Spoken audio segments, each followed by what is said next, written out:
This video will look in some detail at the case of WA. It's a Court of Protection case decided by Mr. Justice Hayden. I'll link to the full judgment. There are quite a few news reports on this case, but I'm not going to link to them because protecting the identity of those involved in Court of Protection cases is key, and the articles give clues to WA's identity. The issue is this. When is it permissible for someone to decide to refuse nourishment, even if it means they will die? The legal context for that revolves around an individual's ability to decide. Is it something they're truly capable of deciding? Is it something they should be allowed to decide? It's a well-worn idea that hard cases make bad law, but the maxim has two meanings. Hard cases can mean difficult cases, either complex or finely balanced, but it can also mean hard on a more personal, less abstract level, the draw of compassion for someone involved in the case and the importance of the outcome to them. This case ticks both boxes, but hard cases can make good education. They force us to get beyond seeing the law as something made of Lego and engage with all the considerations in a case. WA is a man who is somewhere around his late 20s. If that sounds like an odd way to describe someone's age, it's that which has, on the face of it, brought about this case. He says that in 2020 he's 26. According to Home Office medical evidence, he's 31. He arrived in the UK in 2009 when, according to him, he was 14 and an unaccompanied minor. And according to subsequent Home Office determination, he would have been 19 and an adult. More than a decade on, it makes no difference. He's a 26-year-old man or a 31-year-old man. He has permanent leave to remain in the UK. It really makes no difference, except it does to him. It really does to him. WA comes from Gaza, where he says his parents were murdered and he was tortured by Hamas, who wanted him to become a suicide bomber. His grandmother saved him by bribing someone from Hamas to let him go, and she paid for him to get to Italy. Before he left, she gave him the birth date he clings to. In Italy, things did not get better for him. He was physically and sexually abused, and his friend was killed. When he made his way to the UK, he found love and friendship from a foster family, and great care and consideration from medical professionals. But the discrepancy in his birth date has become a focal point, a sticking point. He says he cannot accept the birth date assigned to him. He literally cannot accept it. And in relation to this, he's gone on hunger strike, an intermittent refusal to take nourishment. He says the hunger strike is because of the birth date the Home Office has given him. So is it an attempt to get them to change that?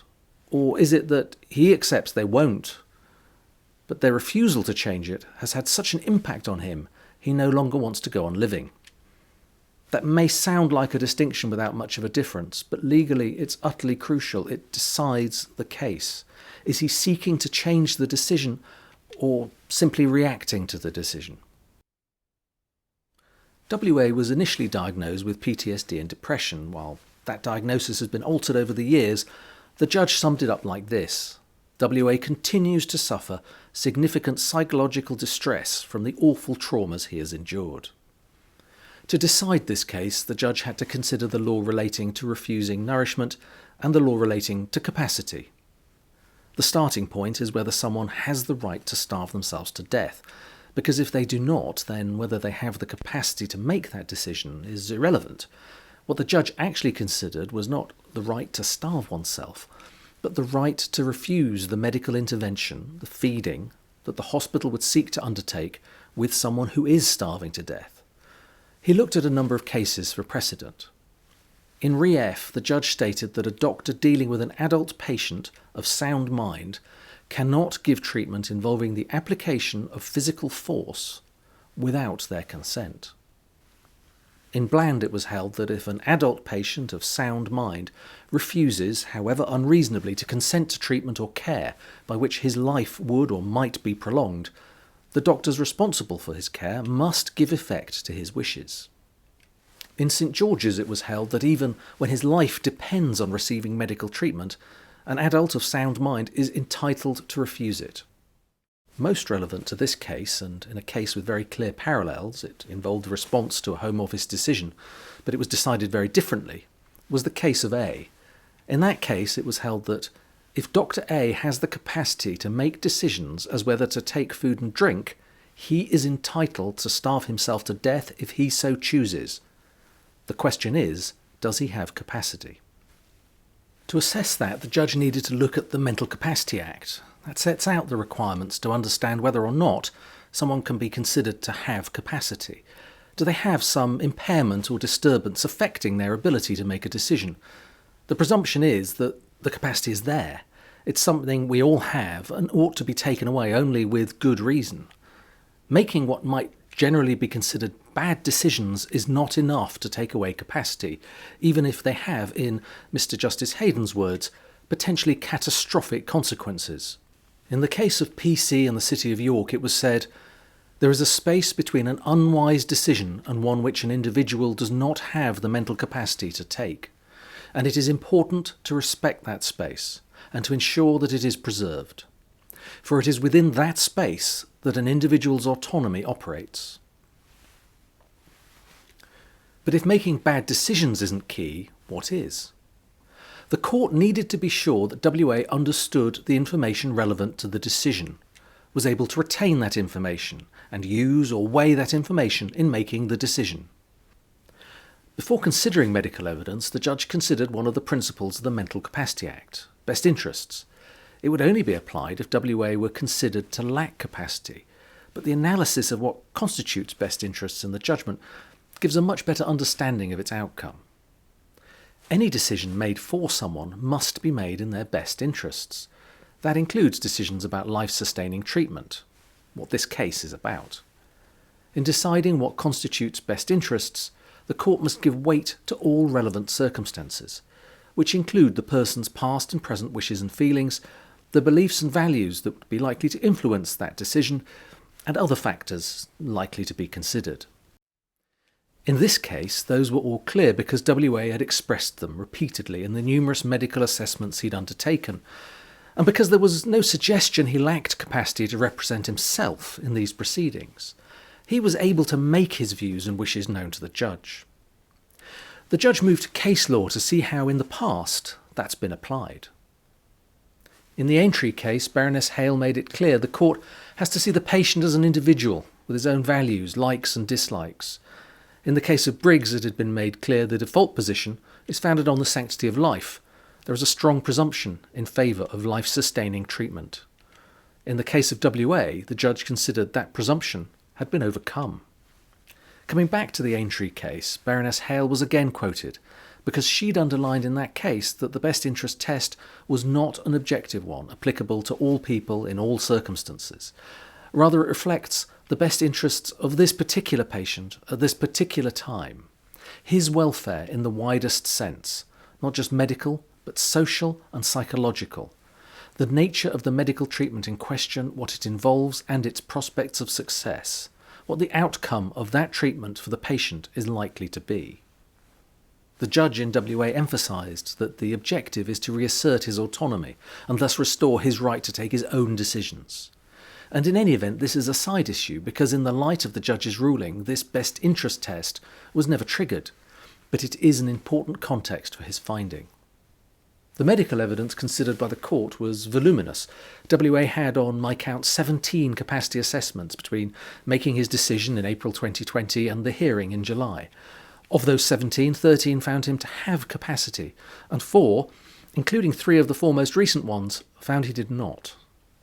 The doctors who gave evidence at the hearing spoke to 2 matters. Did WA have capacity in relation to the decision to refuse life-saving treatment? And what that treatment would mean, what it would involve, the effect it would have on WA, the likely outcome. In relation to this, the judge did not follow any of the individual doctors' conclusions. He said, "I have not adopted the individual reasoning of any of the psychiatrists. I have been able to identify aspects of each of their reports and oral evidence which resonate with my own impression of WA."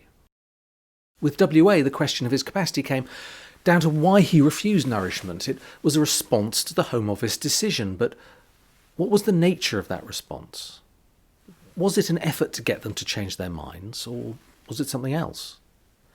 Since it would not get them to change their minds, if that was his reason, it would suggest he was delusional and did not have capacity to make the related decisions. to starve himself for other reasons would be likely to be considered within the range of capacitor's decision-making. In relation to capacity, Dr. C felt, with equivocation, that WA did not have capacity, that his preoccupation with his date of birth constituted an impairment of mind. But she also considered that he had symptoms of low mood and a wish to die.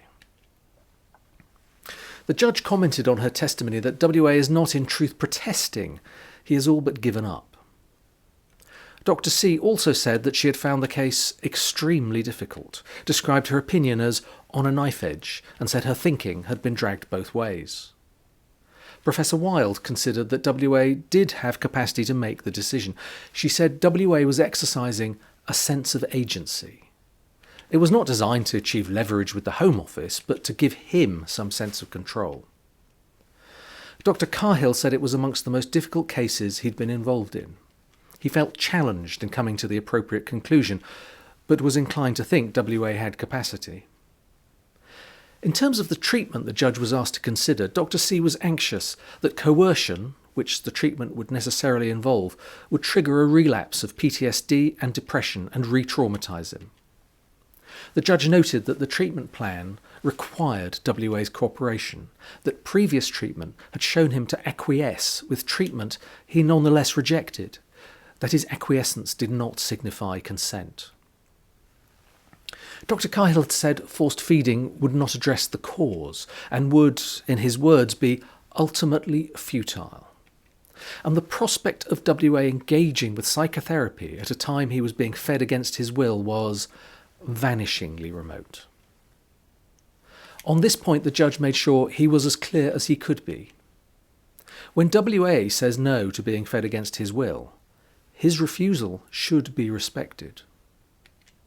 In terms of capacity, the judge held that the rigidity of his thinking in this regard has occluded his capacity, in the sense that its overwhelming importance to him inhibits his ability to weigh the advantages and disadvantages of his decision to reject force feeding. This does not mean I regard WA's reasoning as delusional or even flawed. Having reviewed all the evidence before him, the judge found that WA did have the capacity to decide for himself. He ended his judgment with these words: "I am not in a position to reinforce WA's sense of identity in any way. Only engagement in the identified psychological therapy will achieve that. I am, however, able to protect WA's autonomy, in effect, to restore it to him. For all involved in this case, the decisions have been difficult and painful. From this point on, the decisions will ultimately be taken by WA with the advice and encouragement of his family and the clinicians, but no more than that." Having summarised the law, the medical situation and evidence from WA, Mr. Justice Hayden was left with a decision between two options that offered little choice.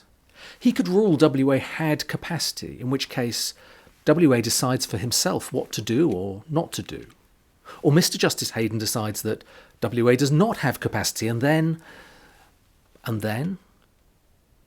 Mr. Justice Hayden had made it starkly clear that he had no intention of authorising the forcible taking of nutrition by WA under any circumstances. In this case, with this man, it was not in his best interests. In the judgment he said, his refusal must be respected. No must mean no. That's not my emphasis. There's an exclamation mark in the transcript. The only exclamation mark in more than 40 pages of judgment. There's significance in that. So WA has capacity, in which case he can refuse medical treatment, or WA does not have capacity, in which case still no medical treatment will be forced on him. In a case that's all about restoring autonomy and agency, between those options, the judge only had one choice.